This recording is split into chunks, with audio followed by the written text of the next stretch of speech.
Latin America is navigating a new geopolitical reality, where old patterns of U.S. pressure return with new intensity.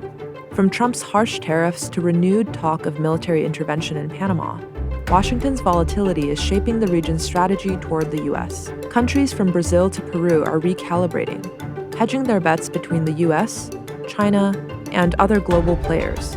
In this Carnegie Explains, Oliver Stuenkel breaks down how Latin American leaders are responding to Trump 2.0 and what it reveals about the shifting balance of power in the hemisphere.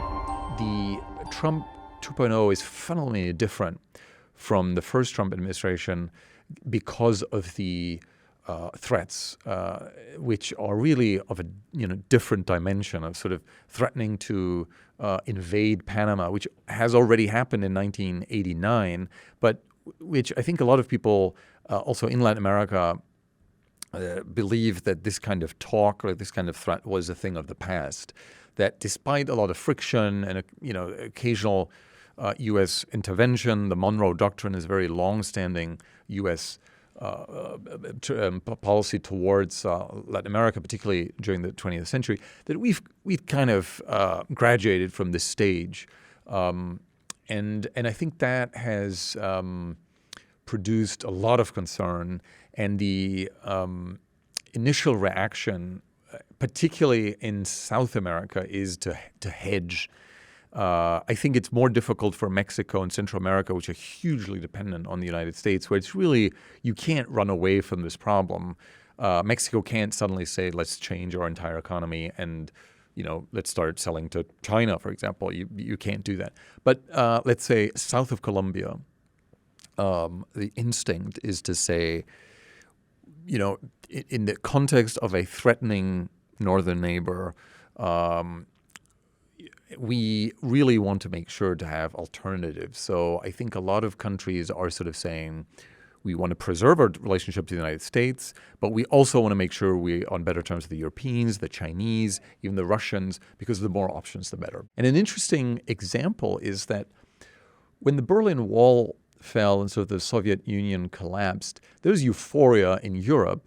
And in Latin America, there was a sense of apprehension because from a Latin American point of view, the best way to contain the United States is multipolarity, or at least bipolarity, having another large power that can be used so that we have options, we can somehow utilize our ties to other great powers to deal with the United States. Our second line of defense is international law. But if we just have that in a unipolar world, it's very hard to convince the United States to always, play by the rules.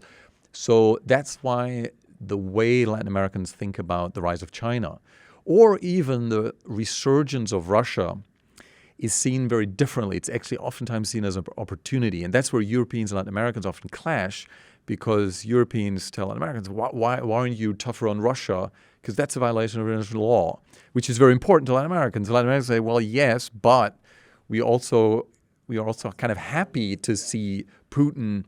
Well, now things may change, but at least over the past years, to see kind of a more active Putin constraining the United States to some extent, because that's crucial for us in this hugely asymmetrical relationship to the United States. Amid growing unpredictability from Washington, many Latin American leaders have turned to China, whose expanding economic footprint offers both opportunity and political leverage. China transformed the economy of Latin America, now continues to be by far the most important trading partner of Brazil. Brazil, for example, exports more to China than it does to Europe and the United States combined. That, of course, is a highly unequal relationship. So it's exporting a lot of iron ore and importing a lot of cars. So that's obviously is a problem. But it is seen largely positively, also because China is so far away. The rhetoric about the Chinese threat doesn't really resonate. And there was a lot of interesting developments during the first Trump administration when there was really a conscious effort by the United States to warn Latin Americans, sort of say, you must be careful with the Chinese, etc. And it just didn't really make sense from a Latin American perspective because the primary security threat, and that's not an anti-American statement to make, is that even a pro-American Latin American diplomat would say, well, our primary security concern, in addition to obviously, organized crime and all these kinds of things from a geopolitical point of view, is the United States. It's not China. It's not Russia, because they're so close, so powerful, that the risk of them sort of intervening in our politics is just more significant to us. So having a strong China is actually a plus for us because it gives us more strategic autonomy, more wiggle room, basically. As Chinese investment deepens in Latin America, even leaders who campaign on anti-China platforms often find themselves pulled back toward Beijing. And a key example is President Bolsonaro got elected as the most pro-American president in Brazil in history, basically called for automatic alignment, right? He traveled to Taiwan during the campaign to say, we will stop dealing with communist regimes, like very anti-China, gets elected. And then Brazilian elites, business elites, basically talk to the president-elect and say, you know what, it's fine to criticize China like that, but we're really dependent on China. So and interestingly enough, a key part of his coalition, agribusiness, completely dependent on China, right? So what happened is that during Bolsonaro's time in power, trade between Brazil and China increased, actually. He didn't take Brazil out of the BRICS grouping, for example, because business leaders said it's really important that you get to talk to Xi Jinping on a regular basis and tell him what we need. And these are things like, making it easier for Brazilian beef to be sold at Chinese supermarkets and selling our soy and all these kinds of things. So, making it easier for us in the Chinese market.